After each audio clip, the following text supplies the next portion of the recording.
Good afternoon, everybody, and thank you for joining us and tuning in today. My name is Marcus Campbell, owner-operator of Terralta. And then right above me, I've got my good friend Leonard Atlas, who is CEO of Synergistic Sanitizing Solutions and the global distributor for the UV Angel product that we're going to be discussing today. Terralta, we do a number of different things in our day-to-day operations, climate control, a lot of solar energy. And recently we've jumped into the pathogen reduction market. And so the reason that we're joining today and the topic of discussion is post-pandemic planning and beyond. What is next? What is around the corner? And we're going to focus mostly around indoor air quality. I'm going to take an opportunity to introduce you to the McKinsey & Company, globally recognized research and consulting firm. And if you're unfamiliar with them, I implore you to punch them into the Googler and look them up. Established in, I think, 1926. They do a number of different things. And the statement that they released in July of 2020, hits home with me particularly. It reminds us of how underprepared the world is in detecting and responding to emerging infectious diseases. The McKinsey & Company does a ton of work, everything from sustainability to inclusion and diversity in the workplace. And they've also done a ton of research and offered unbiased reports on COVID. So we put a lot of stock in their opinions and their statements. With Leonard and myself, as we started to build our relationship, we wanted to focus on pathogen reduction within our infrastructure. And when we talk about infrastructure, we talk about indoor facilities, whether it be your office space, your commercial building, your warehouse, your distribution center. How are we going to reduce potential airborne pathogens effectively, quickly, and affordably? Moving on to the next, as far as we talked with post-pandemic and beyond, hot button item right now in the news is obviously the Delta variant and what that may mean for us in Canada moving forward into August and September. The annual flu, which has always been around, we've dealt with SARS, H1N1, all of these other not quite pandemic levels, but infectious diseases. And then what does 2022, 2023 look like? Are we going to have a COVID-23, a COVID-24? So anytime we look at a product line that we want to implement and bring to the marketplace, we focus on its safety, its effectiveness, and its affordability. Those are the three levels that we kind of adhere to. For those of you that know me in my solar and HVAC business, we deal with nothing but tier 1 global manufacturers. And as you're going to hear from Leonard moving forward, the UV Angel fits very well into that category. A little note from Ontario Health, lots of discussion around HVAC and of particular importance to us because that's what we do on a day-to-day basis. We have an air tech division that deals in the HVAC industry, both commercially and residentially. And I just want to point you to the bottom line that HVAC systems will not eliminate the risk for COVID-19 transmissions during close contact exposures. And as you're going to hear from Leonard moving forward, there's going to be a lot of facts and a lot of information passed along about how we are the problem. We as humans in this society are the problem. Another comment from the McKinsey & Company is that we've spent, as a society, we've spent far too much time just acting and behaving that this will just go away and that the next pathogen won't emerge. So a very strong statement on the bottom line that the pandemic, COVID-19, won't be the last epidemic to affect the world. And if we look, just at the quick 18, 20 months that we've been engulfed in this, it would appear that statement is is very true. Seen a lot of uptake with the UV Angel in and around our region. So a couple of local clientele testimonials. CanCarb, for those of you that are in the Medicine Hat area, you know how how big of a company CanCarb is in our community and for what they do. And them as a safety leader, we did a pilot project with them, implementing a few of the UV Angels in some critical spaces. And then as time has gone on, their effectiveness has been conveyed to the CEO, which has moved us to installing more and more units inside their facility. Grover Dental, a very well-respected dental practice in Medicine Hat, very focused on clientele comfort and clientele safety. Hygiene is of the utmost importance to them. So we did some installations in their reception area and their front foyer, and then in one of the surgical rooms. The town of Raymond, I know them personally through our solar endeavors. And when I introduced the product, the UV Angel, to them, they took some aggressive steps as a critical or in an emergency response situation. All of their key employees are to meet at their town office. And so we took some steps and installed a number of the UV Angels. And actually, I'm happy to report that Curtis Pratt, the CAO, just reached out to us last week, ordered a couple more units for a couple other offices. And then we're also doing a reflective ceiling plan for one of their other facilities. Greg Paul and his family at Medicine Hat Meat Traders.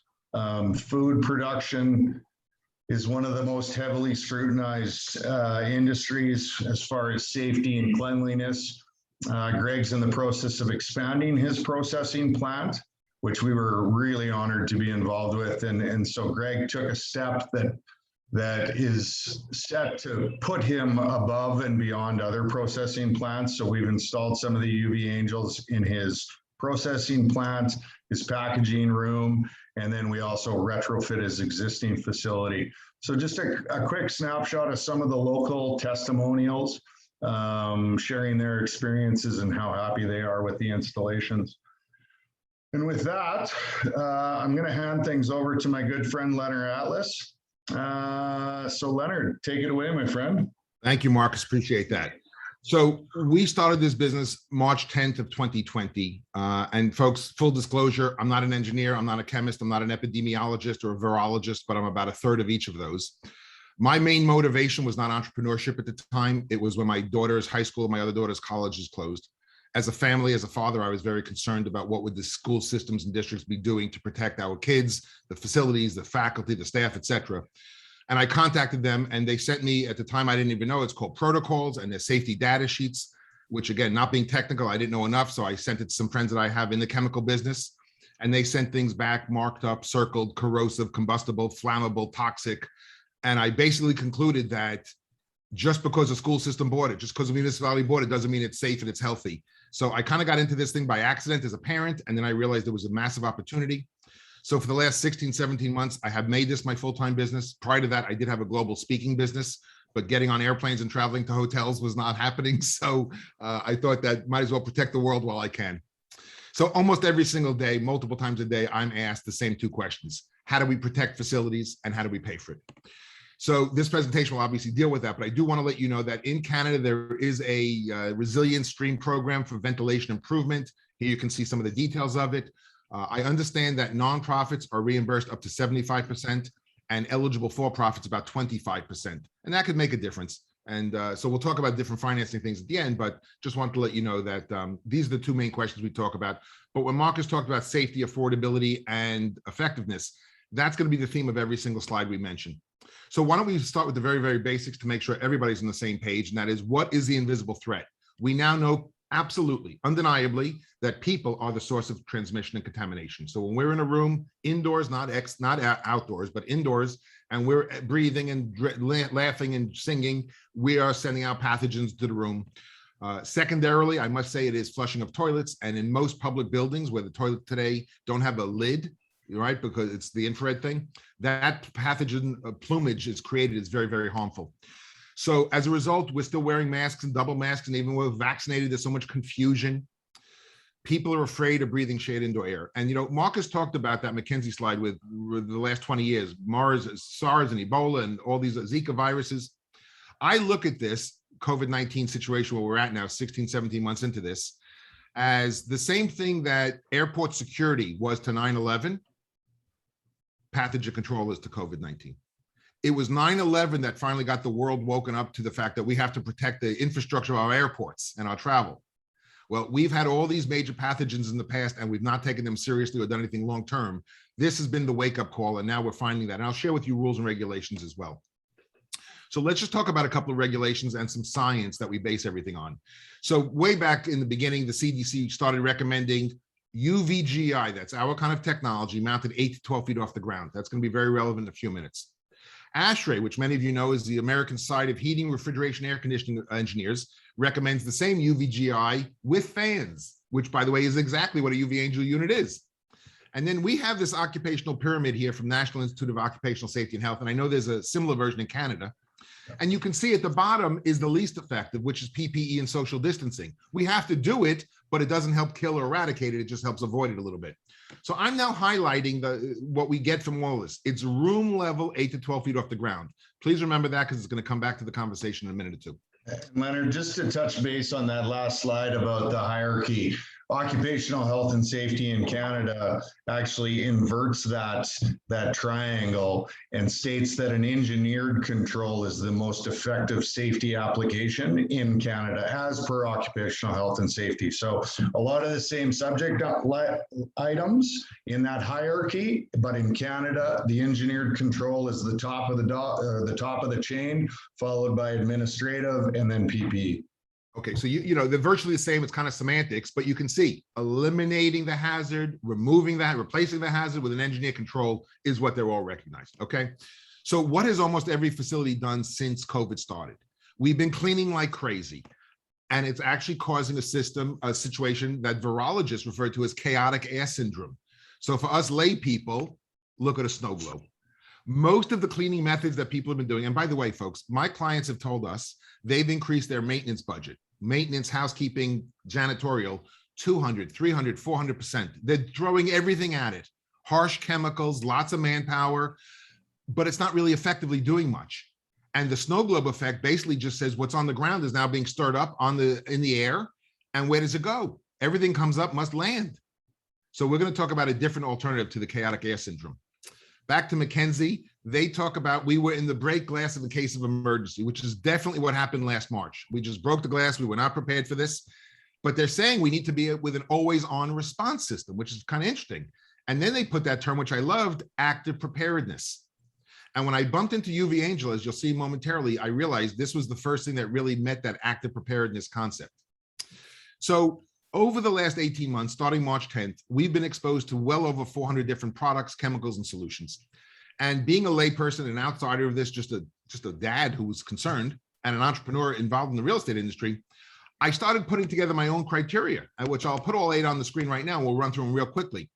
I am sorry to say that we have to start with the first concern, which is human safe versus human unsafe. There are many, many products, solutions, chemicals that have been removed from the market. If you Google Ecolab, you will see lawsuits and class action suits, even by nurses. Those chemicals and sanitizers were meant to be used once every week or 2 weeks, not 6 times a day. Nurses are getting COPD and asthma and skin irritations.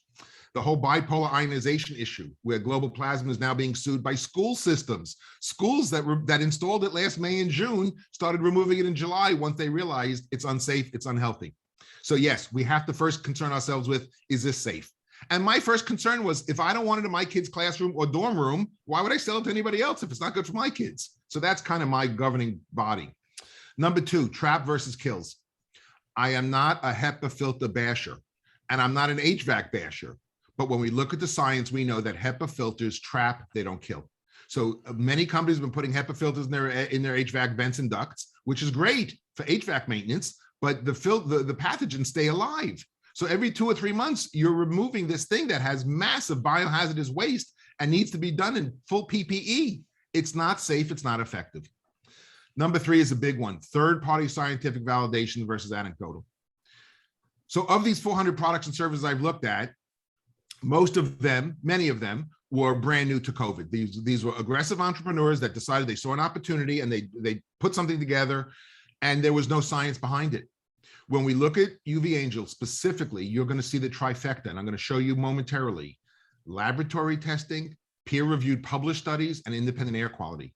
Since 2014, UV Angel spent over $4 million on third-party clinical testing, proving its validation, because this was about hospitals, high-risk people in hospitals.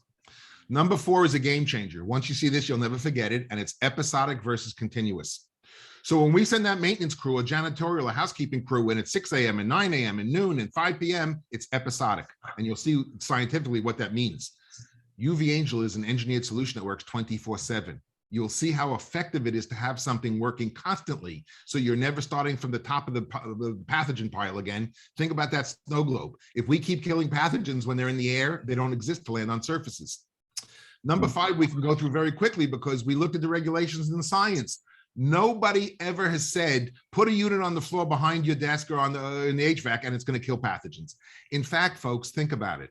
If something's on the floor or the desk, it's below your mouth and nose level.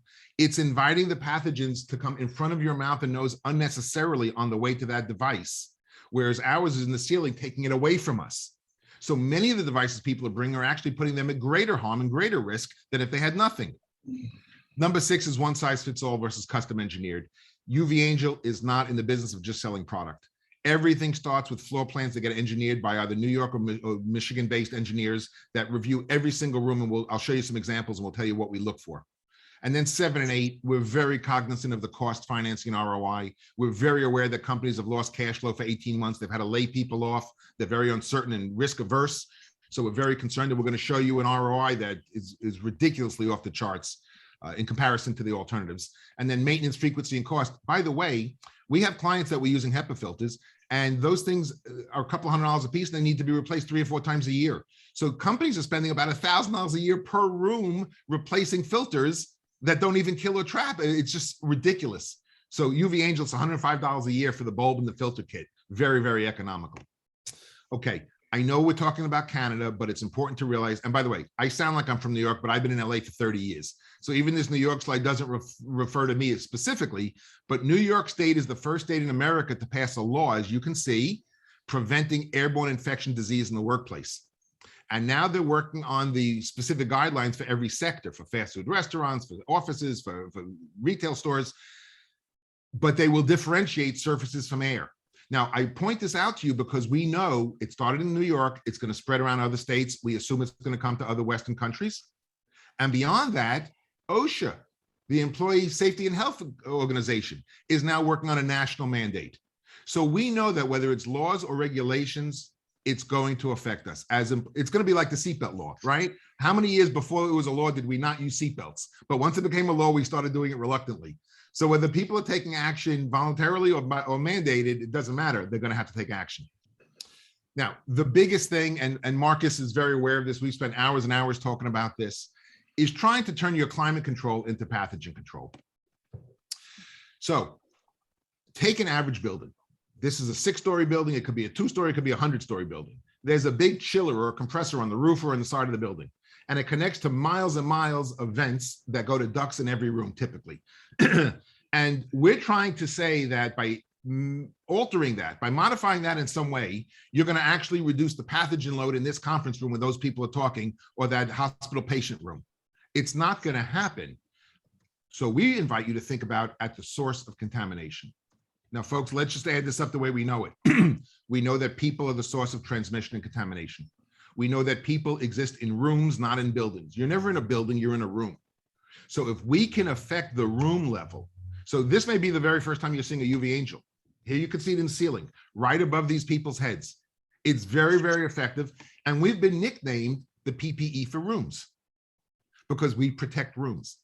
Now, the next 2 slides I just got from Dr. Linda Lee, who I'll introduce you to in a minute. She was giving a talk to ASHRAE, and she said, here's a room based upon air conditioning. So you can see on the right is the supply, that's where the air is blowing into the room, and on the left side is the return, where the air is coming back in. So here's a room with a couple of people in it, and if you're just relying upon the HVAC system, the pathogen load is going to stay in the room. Now, folks, how many times have you been in a room where one side is cold and one side is hot. So you know that the air is not being distributed evenly throughout the rooms. Now, the other thing is this. It's episodic. We know that air conditioning was meant to come on for a few minutes and reach the desired temperature, and then it shuts off. So when it's off, it's not even blowing or receiving air. So the air is just staying stagnant. So it's episodic, and it's also very costly. We've had clients tell us that you increase your air conditioning 2 times, 3 times, 4 times, your energy bills are going up. And they've concluded, they've done their own math. There's a 10 to 12 month ROI to let your air conditioning go back to just being climate control and use pathogen control to deal with that. Okay, so here's a room without UV protection, and here's that same room with UV angel protection. Now, UV angels, and I'll tell you more specifically in a moment, they were designed for hospital high-risk situations like ICUs. So a UV angel in a hospital setting goes every 100 square feet, right? A 10 by 10 room with an 8-foot ceiling, 100 square feet, 800 cubic feet. Outside of the healthcare industry, where there's less of a pathogen load, we can go 200 feet, 300 feet, even 400 feet. And I'll tell you more about that. But you can see in this room that has roughly 3 units, and think about a classroom that might have 5 or 6 units, the air is being circulated throughout the room, not just at the supply and return, but wherever people are, there are UV angels overhead, reducing that pathogen load on a 24/7 basis. Very, very effective. Okay, now you know we're doing UVC lighting, so you've got to ask, isn't UVC not human safe? And the answer is, for the last 140 years, UVC lighting has been used in the healthcare industry to sanitize and disinfect because it is very good at killing pathogens. So on the far left, that's an operating room. That could be 100 years ago, or it could be today. They put these big units in. There's a delay switch, so they turn it on, they run out of the room, and while it's working for 20 minutes, there are no occupants in the room, no humans or pets allowed. The little units in the middle, you could buy online at Bed Bath & Beyond or Amazon for $150, and it tells you, turn the switch on and leave the room. The big unit on the right is a $38,000 robot that does 10,000 feet in 40 minutes for a supermarket or a grocery store. Again, no people present. So the rule with UV lighting is, if you can see it, it can harm you in terms of blindness and cancer. So there are 2 things that make UV angels safe. You see that red circle I put around that? That blue bulb is the UV angel patented contamination-proof chamber. So A, the UV exists in a patented contamination-proof chamber, and B, it's mounted on top of the unit hidden in the ceiling. So there is no human exposure. So when we put these in hospitals and schools, and we've been doing this since 2014, we know the safety and effectiveness of them. So by quick review, we're talking about hospital grade, peer-reviewed, 24/7, 365, pathogen reduction and ventilation. Very important that you understand, we're putting 2 functions into 1 unit. It's pathogen reduction 24/7 and ventilation. Now, by the way, we do have a version with a down LED light, so it could be 3 solutions in 1. I'll talk more about that in a moment. Okay, briefly about the company. They were started in 2014 to deal with a mini pandemic called HAIs. So some of you know that as healthcare associated infections or hospital acquired infections, both HAIs. In America, 70,000 people a year go into the hospital with a broken leg or a condition, and they catch an airborne infection and they die from that. That's what this technology was first developed for in St. Jude's, with very critical sick kids that can't get another sniffle. It could be life-threatening. They grew over 8,000% last year due to COVID. And as a result of that growth, they partnered. They needed an outsourced partner to deal with manufacturing scalability. They partnered with Corning, that many of you know is a New York-based company. They're over a $40 billion company, very, very big into technology and global manufacturing. So UV Angel has formed 3 major strategic partners, one with Corning for developing the smart building of the future, working with Wi-Fi 6 and 7 and 5G. Willdan is a national engineering company with 6,000 engineers throughout America. So when a client says, we want you to handle the whole process for us, now this is what Marcus does for his clients, but if they want installation, maintenance, and service, we can outsource that. And then finally, we have various financial partners to allow for leasing, which does work for us in Canada as well. We have different rates for commercial, municipal, and nonprofits.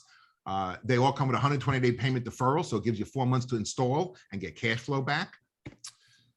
But this is the brains of the operation. Dr. Linda Lee, and if you don't know her, you feel free to Google her. One of the top 3 or 4 experts in invisible pathogens. She has spent her entire career working in invisible air. She's worked with the US government on chemical and biological warfare. Today, she sits on ASHRAE, CDC, and OSHA committees. She and her team of medical collaborators that you see on the screen have over 140 patents on the UV Angel portfolio. So this has not just been this COVID opportunistic thing. This has been very long in the development stage. Okay, here's the beginning of the trifecta. They tested 88 pathogens in laboratory settings. And in a laboratory setting, if you look at the column to the right where it says total percentage, that is the total percentage of the kill rate. And you can see 100% kill rate, one passes through the UV chamber. You go a few lines below coronavirus Wuhan, you'll see Ebola, 100%. Many of these things we can't pronounce, we just know we don't want them. Now, UV angels have also been very effective with bacteria, with mold, with mildew. We've had buildings, we've had even hospitals with mold issues close to being closed down. And as a last resort, they tried UV angel and it kills the mold spores in the air. We've been very effective with supermarkets where they claim their produce lasts much longer because it's not being rotten by the water and the mist and stuff like that in the air. So very, very helpful. Now, this is laboratory. And in laboratory testing, you can put the real results, 100%. Here are 5 peer-reviewed published studies that all reference UV angel. And you'll see now the discrepancy of 99.99. The US government says you can only say 99.99. You can't say 100%, but the laboratory testing is 100%. So somewhere between 99.99 and 100% is the kill rate. We're happy to furnish you with these studies if you're insomniac and you want to read these before going to bed. Now, here is the last tranche of the trifecta. We have done, that I have access to, over 17 independent air quality studies. They send a third-party laboratory and they do 16 different hours of air and surface studies over 2 days. They take those to the lab and analyze them while simultaneously the UV angels are being installed in the facility. Then 2 weeks later, they come back and they do the testing again. So they have a baseline, they have all the new testing. Now, this is at a McDonald's in Chicago. And we've reduced 77% of the bacteria in the air and 67% on the surface. Now, you might say, Leonard, these units are installed in the ceiling 8 to 12 feet off the ground. How are you cleaning bacteria off the surfaces? You're not a vacuum cleaner. Well, think of that snow globe. If you kill the stuff in the air, it doesn't exist to land on the surfaces. Now, on the far right, you'll see high-touch surfaces, 98%, because we have a companion device to the air device called the Surface Adapt that I'll show you that works specifically on POS, shared keyboards, things like that. So the bottom line is this company, you don't see them advertising and marketing. They're not into advertising and marketing. They put their bucks into research, development, and testing. And I really appreciate that efficacy. Okay, so you're looking at the unit now on the left, that yellow and blue plumage, those are graphics. So it shows you the yellow air is coming in because there's a fan on the left side where it's taking the air in. It goes across the chamber on the right. The dwell time is 0.7 of a second, and the fans are calibrated at 50 CFM. That's 50 cubic feet per minute. I'm telling you this only to compare. Air conditioning typically works at 500 to 2000 CFM.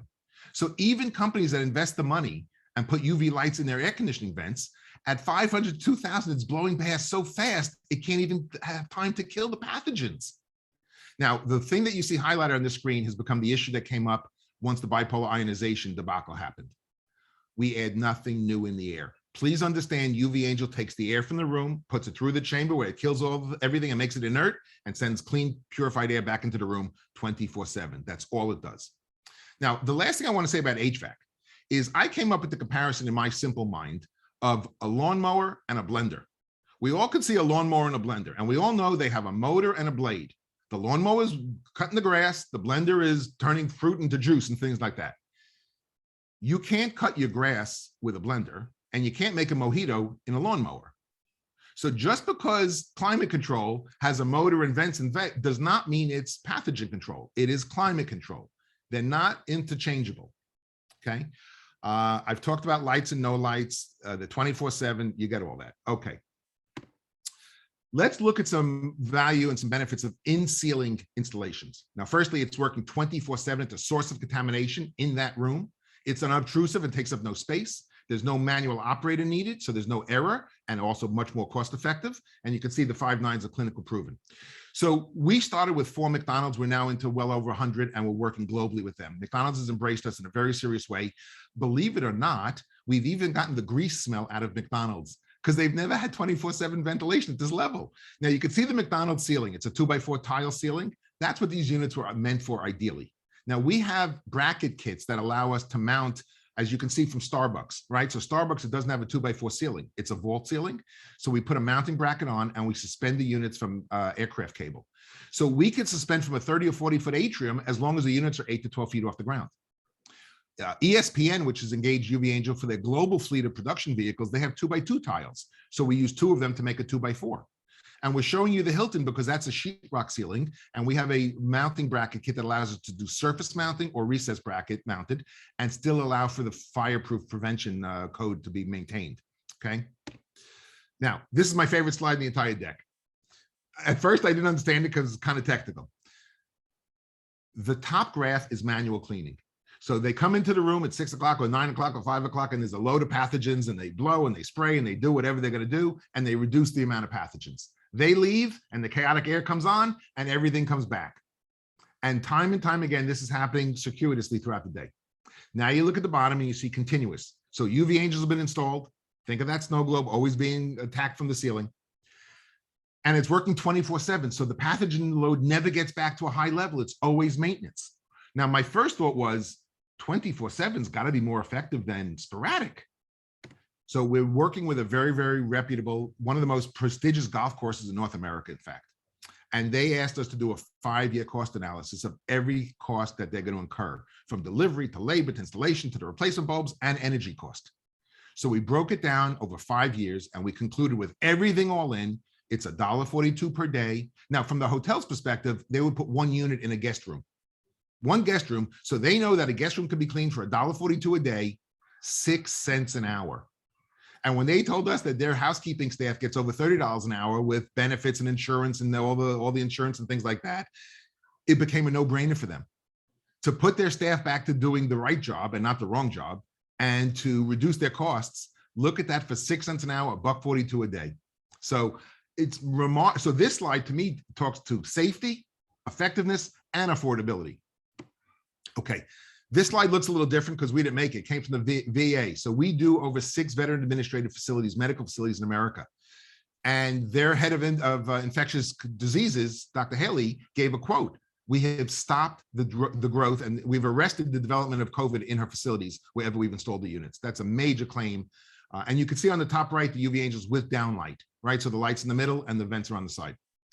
Okay, for those of you that have not met Dr. Butler yet, I'm going to now do a 40-second video from a school district superintendent. So I'm going to shut up for 40 seconds. My name is Dr. Paul O'Malley. I am the superintendent of Butler School District 53.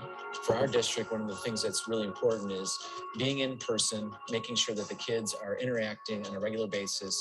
We did an analysis, I believe it was over 3 to 4 months, where we had different types of systems. What we found was, through our study, that the UV Angel was a superior product.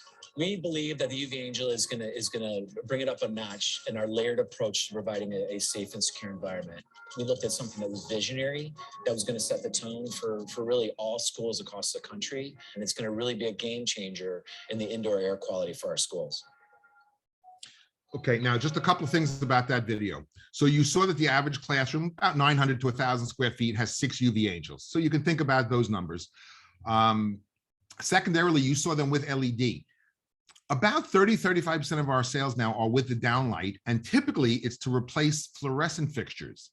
And in America, and I suspect in parts of Canada, there are energy credits, tax energy credits, that if you replace fluorescent with LED, there's a savings. So not only are you getting the pathogen control and the ventilation and the lighting, but there also could be tax benefits and savings for you. Okay, rounding the home stretch here. The companion product to UV Angel Air that gets installed in the ceiling is the Surface Adapt.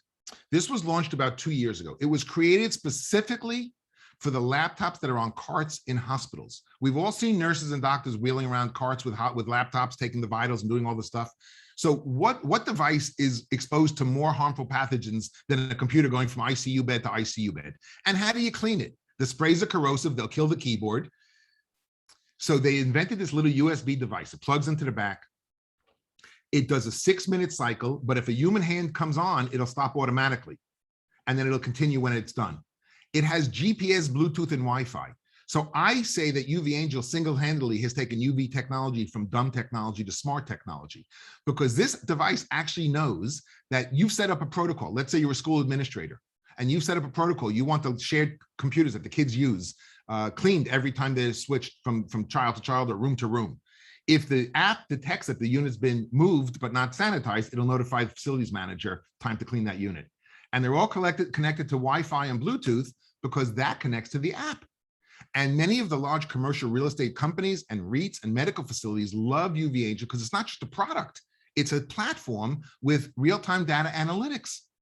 And in terms of risk and liability, it's showing you every single episodic cleaning, every 7/10 of a second that every unit cleaned every room. So this is really a very sophisticated system with reporting.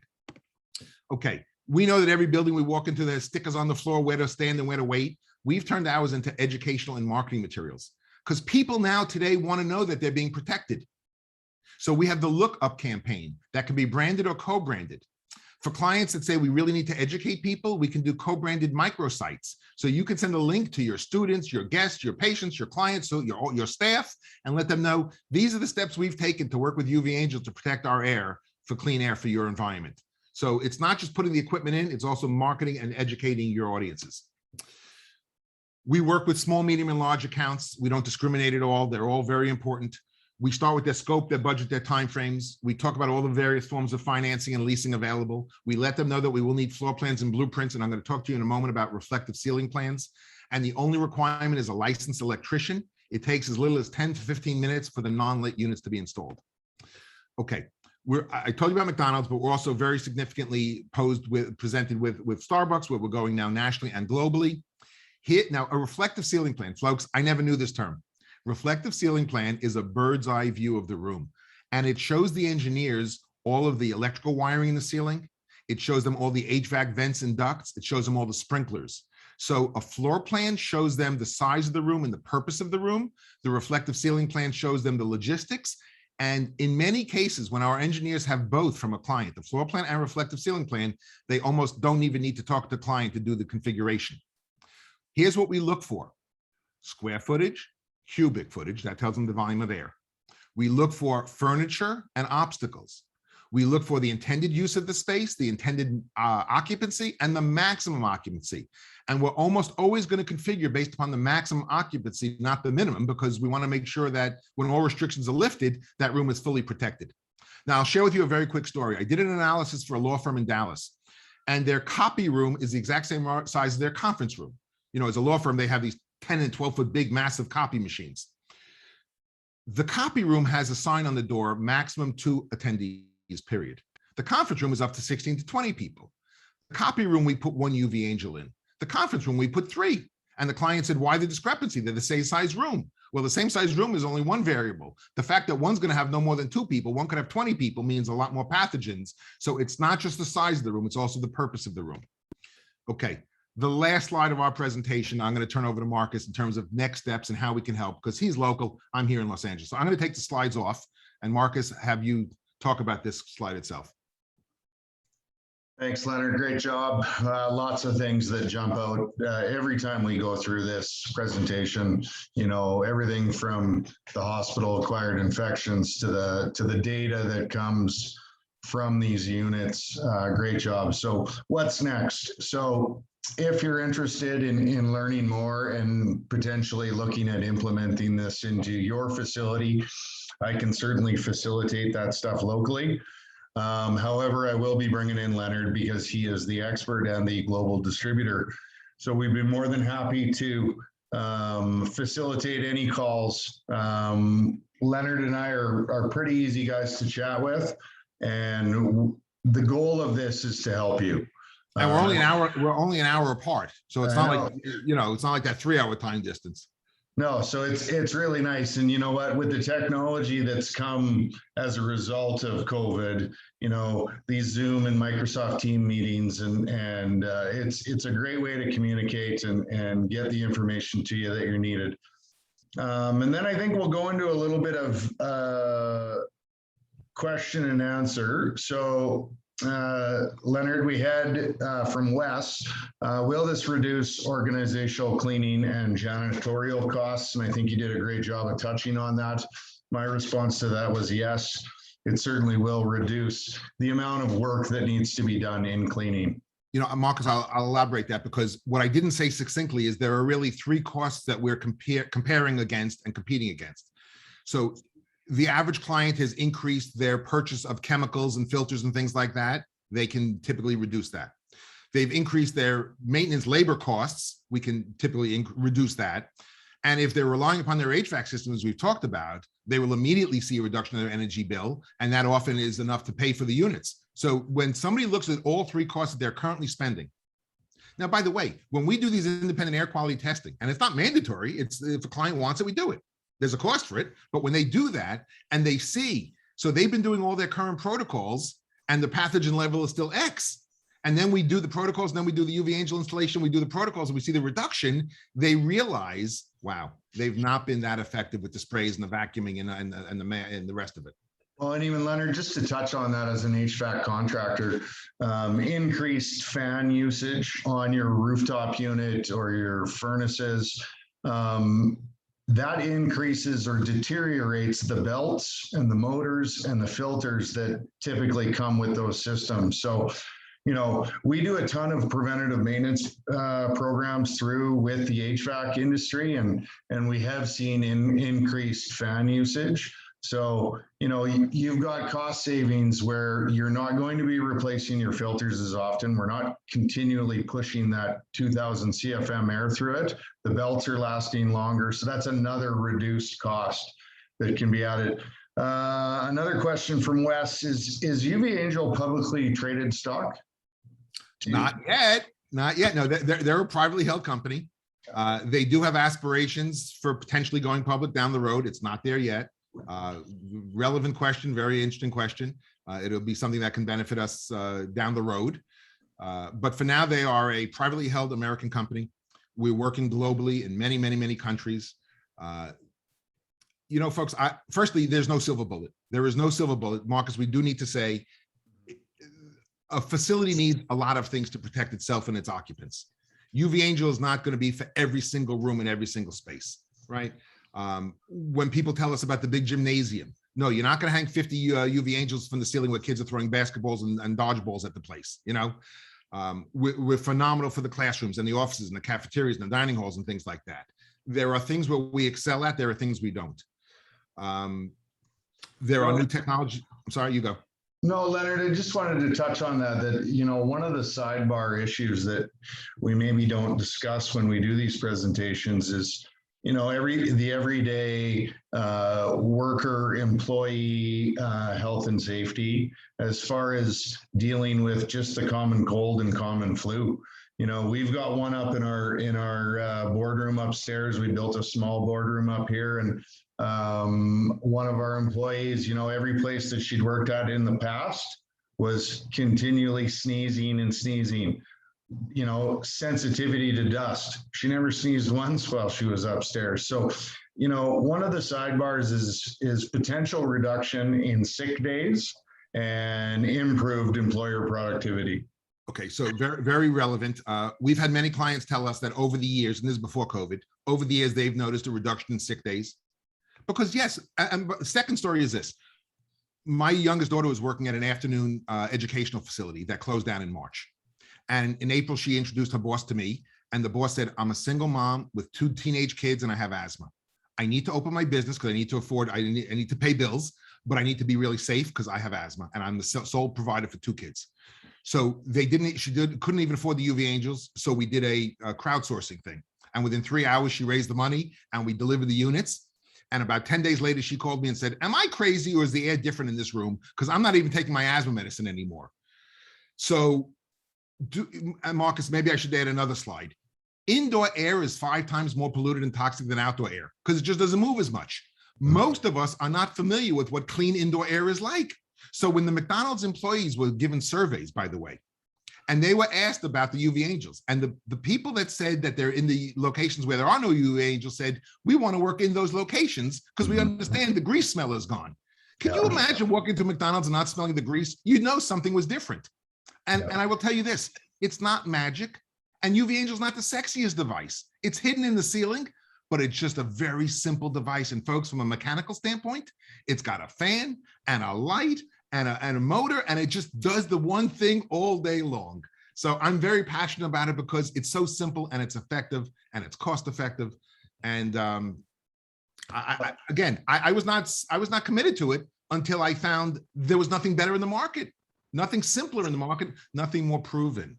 So that's where I'm going to end it, Marcus. Well, Leonard, I certainly appreciate the comments and your time today. Thanks to those in attendance, and then we will be sharing this. So thanks of you for tuning in to watch this message.